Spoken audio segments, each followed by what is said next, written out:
Hola Serafín, ¿qué tal estás? Hola, muy buenas. Además de la manifestación que va a tener lugar este miércoles 8 de marzo, este fin de semana se ha celebrado una que no tiene nada que ver, que ha sido a la que han acudido miles de personas, también policías, en contra de la reforma de la ley de seguridad ciudadana. ¿Cómo fue esa movilización en Madrid? Bueno, en principio muy bien, acudieron 30.000 personas y la verdad es que las cosas se desarrollaron muy bien. Sencillamente lo que se pedía en esa manifestación es que no se realizara una modificación de una ley que está vigente desde el año 2015, que ha sido muy vilipendiada, ha sido muy manipulada.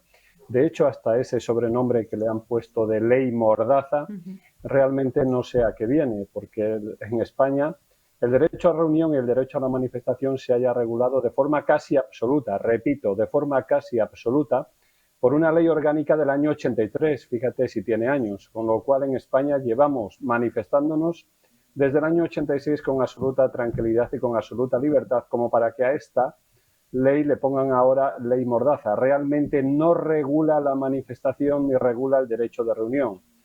Habla de ciertas conductas dentro de las manifestaciones y de las reuniones que pueden ser sancionables, pero no las regula. Por tanto, había que señalar en primer lugar a todos los políticos que la han bautizado y han manipulado a la sociedad con ese nombre.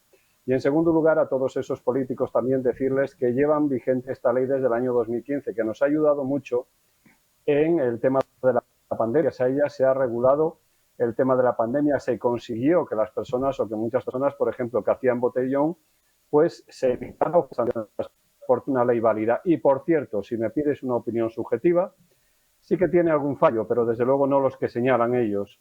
Tiene fallo, por ejemplo, con la prostitución. Desde mi punto de vista, y esto es muy subjetivo, esta ley prohíbe la prostitución en determinados lugares, solo en determinados lugares concretos. No la prohíbe, por ejemplo, de la forma en que la han estado consumiendo estos políticos del Partido Socialista Obrero Español. De esa forma no la prohíbe. Por tanto, debería estar algo mejor regulada la prostitución en esa ley.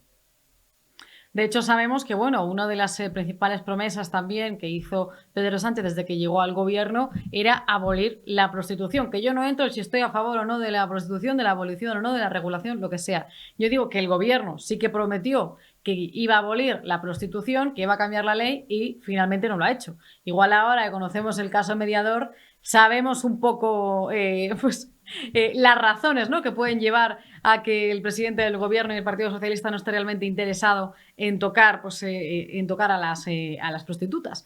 Hay otro asunto del que tenemos que hablar también, Serafín. Es una buena noticia porque la Audiencia Nacional ha abierto la puerta a que se puedan declarar imprescriptibles los crímenes de ETA. Todo esto viene porque la Audiencia Nacional, pues, ha reabierto un caso sobre el atentado que tuvo lugar en el año 2000 en Huesca, en el que fallecieron dos guardias civiles, ¿no?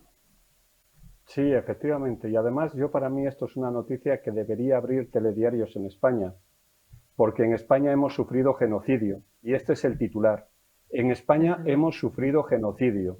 Por tanto, debería abrir todos los telediarios, absolutamente todos. Es una noticia de trascendencia histórica en España, efectivamente, a raíz de una querella que puso, hay que decirlo, la Asociación contra la Impunidad y Avance de Derechos Humanos, presidida por Miguel Ángel Rodríguez, un abogado, a raíz de una querella que puso, efectivamente la Audiencia Nacional ha determinado que todos los crímenes de ETA son crímenes terroristas de carácter genocida, es decir, delitos de lesa humanidad.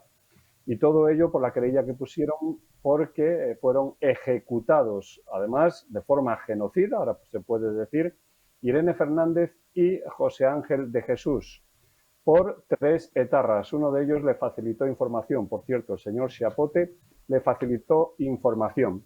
Las consecuencias, ¿qué significa esto? Pues para mí son sumamente importantes en este país. Significa que se está categorizando de forma similar al nazismo, repito, se está categorizando de forma similar al nazismo a los crímenes de etarras, a los crímenes del terrorismo etarras. Son genocidas. Por tanto, se pueden seguir investigando los 327 crímenes de ETA que aún no se sabe su autor, no van a prescribir nunca.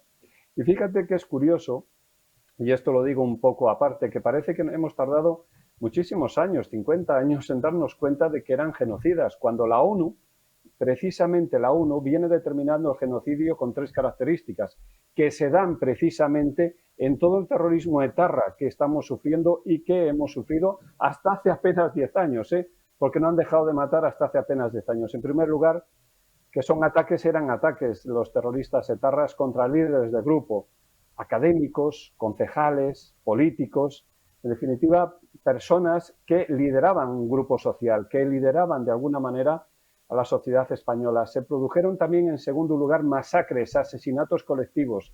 Quiero recordar el ataque a la casa cuartel de la Guardia Civil o el ataque a muchos guardias civiles que murieron dentro de un autobús aquí en Madrid. Y por último, la expulsión, la expulsión de determinadas personas del País Vasco. Tenían que huir porque estaban siendo masacrados. Por tanto, coinciden perfectamente con lo que la ONU ha dicho sobre el genocidio. Ahora nos deberían explicar por qué precisamente se tienen como socios políticos a personas que representan a ese terrorismo etarra. Por tanto, son genocidas. El terrorismo etarra son genocidas. Y quien representa este terrorismo etarra deberían explicar por qué lo hacen. Pues sin lugar a dudas es una noticia, como tú muy bien has dicho, que debería abrir todos los telediarios. Gracias a ti, Serafín, pues la tenemos en el programa de hoy. Yo soy partidaria, además, de que todas las semanas habláramos de ETA, porque a mí personalmente me indigna y me entristece muchísimo que todo esto que ha ocurrido en nuestro país se deje pasar, cuando además tenemos cientos todavía de crímenes de ETA que están sin resolver y que aquí nadie diga nada al respecto. Además, como tú muy bien has dicho, que por desgracia tengamos a los etarras en el Congreso de los Diputados. Yo esto ya lo he dicho muchas veces, pero bueno, hoy, aprovechando que estamos diciendo que el terrorismo etarra era un genocidio, yo voy a recordar que Bildu es ETA. Así me quedo a gusto también en el programa de hoy. Hay un último asunto, Serafín, porque si ya estamos, hasta aquí de conocer liberaciones de delincuentes sexuales, que ya van al menos 70 como consecuencia de la ley del solo sí es sí, de que nuestras calles estén más inseguras que nunca, resulta que se ha fugado de una cárcel, no sé, me parece que era de Madrid, ahora si no me das detalles, un preso bastante peligroso, ¿no? Sí, la cárcel de Aranjuez, se fugó el jueves pasado y esto es importante destacarlo, sobre todo porque puede estar en la zona del polígono de Toledo. Allí es donde se está desplegando sobre todo toda la investigación policial. Se trata de Mario Gijón Rodríguez, que se fugó en un traslado precisamente desde la cárcel hasta el juzgado donde iba a ser precisamente, valga la redundancia, juzgado. Se fugó el jueves sobre las 10:30 de la mañana y desde entonces se está realizando una búsqueda. Tiene 20 años, tiene tatuajes por esta parte del cuello y es una persona extremadamente peligrosa. Es un joven con 20 años extremadamente peligroso. Estaba en la cárcel precisamente por casi, y digo casi porque quedó en tentativa, cometer un homicidio sobre otro joven de 25 años al que le asestó varias puñaladas sencillamente por un pequeño encontronazo que tuvieron en la calle, en una fiesta de Toledo. Por tanto, es extremadamente peligroso. Había intentado matar a esta persona en junio del 2022, se encontraba en la cárcel y ahora está huido. No tiene apenas infraestructura y eso es importantísimo decirlo. ¿Por qué? Porque, permíteme la expresión, pero es un pobre diablo.